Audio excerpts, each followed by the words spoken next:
Isn't there some benefit to having the government steal our money, which is what they do effectively? They'll hold a gun to our head and say, pay us 40% of your income or go to jail. They take this money and they give it mostly to government employees. Well, the government employees spend it. The marginal propensity to consume is pretty high. So the people who were robbed have to do something creative to get the money back. And isn't this creative activity the real wealth? Well, I take it that they would have to be still more creative if 98% were being spent by the government.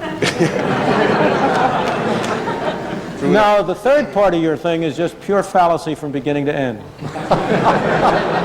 Because if those people who are now government employees were employed in creative activity and productive activity, they would also be spending their money. And we'd have a greater total around. All you're doing, let's suppose for a moment, take the extreme case, that 40% is being used just to have people sit around. The fact that they spend their money doesn't alter the situation. The only product there is what the 60% produce. And that 60% is divided among the 100%. If those 40% are also producing goods, then there are more goods to go around among everybody. You are just involved in a fallacy of looking at dollars, which is important sometimes, instead of looking at the real product, the goods and services that people produce and people consume. Spending isn't good. What's good is producing. What we want to have is more goods and services.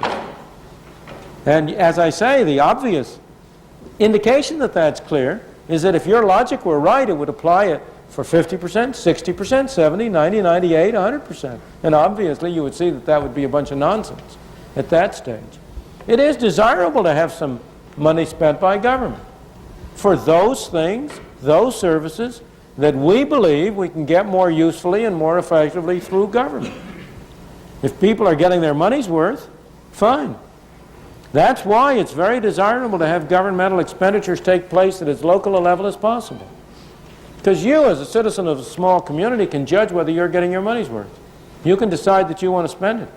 But when it comes to the federal government, you tend to think that you're spending somebody else's money. And you are in a way. But he's spending yours.